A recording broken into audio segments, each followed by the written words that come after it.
ഗാന്ധി കുടുംബത്തിന്റെ ശക്തി കേന്ദ്രമാണ് റായ്ബറേലി. ഇത്തവണ സോണിയാഗാന്ധിക്ക് പകരം രാഹുൽ ഗാന്ധിയാണ് റായ്ബറേലിയിൽ മത്സരിക്കുന്നത്.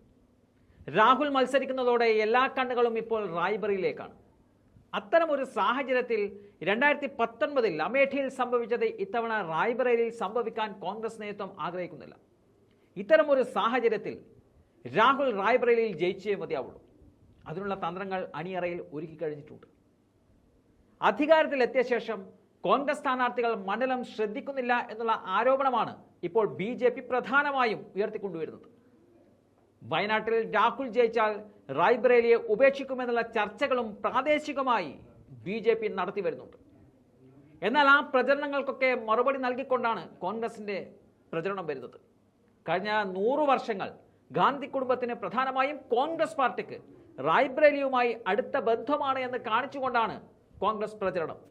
100 വർഷത്തെ സേവനവും റായ്ബറേലിക്ക് രാഹുൽ എന്ന മുദ്രാവാക്യവുമാണ് കോൺഗ്രസ് മുന്നോട്ട് വെക്കുന്നത്. പ്രിയങ്ക ഗാന്ധി റായ്ബറേലിയിൽ ക്യാമ്പ് ചെയ്തുള്ള പ്രചരണം ആരംഭിച്ചു കഴിഞ്ഞിട്ടുണ്ട്. കഴിഞ്ഞ 2 ദിവസങ്ങളായി 25ലധികം യോഗങ്ങളിൽ പ്രിയങ്ക സംസാരിച്ചു. യോഗങ്ങളിൽ 100 വർഷത്തെ കോൺഗ്രസ് ബന്ധത്തെക്കുറിച്ചാണ് പ്രിയങ്ക സംസാരിച്ചത്. 1921 ജനുവരി 7 നടന്ന മുഷിഗഞ്ച് കൂട്ടക്കൊലയെ ആവർത്തിച്ചു പറയുകയും ചെയ്തു പ്രിയങ്ക. നിസ്സഹകരണ പ്രസ്ഥാനത്തിന്റെ കാലഘട്ടത്തിൽ കർഷകർക്ക് പിന്തുണ വാഗ്ദാനം ചെയ്ത നെഹ്റു അറസ്റ്റിലായതുമൊക്കെ പ്രിയങ്കയുടെ പ്രസംഗത്തിൽ ഉണ്ടായിരുന്നു.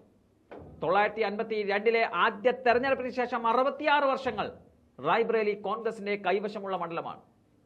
ഈ കാര്യങ്ങളൊക്കെ ചൂണ്ടിക്കാട്ടിയാണ് ഇപ്പോൾ കോൺഗ്രസിന്റെ പ്രചരണം. 5 നിയമസഭാ മണ്ഡലങ്ങൾ അടങ്ങുന്ന റായ്ബറേലിയിൽ കോൺഗ്രസിന് നിലവിൽ MLA-മാരില്ല.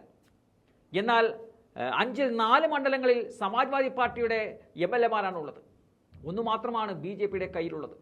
അതുകൊണ്ട് തന്നെ രാഹുലിനെതിരെ എത്രമാത്രം കുപ്രചരണങ്ങൾ ഉണ്ടായാലും അതൊന്നും മണ്ഡലത്തിൽ വില പോവില്ല എന്ന് തന്നെയാണ് വിലയിരുത്തപ്പെടുന്നത്.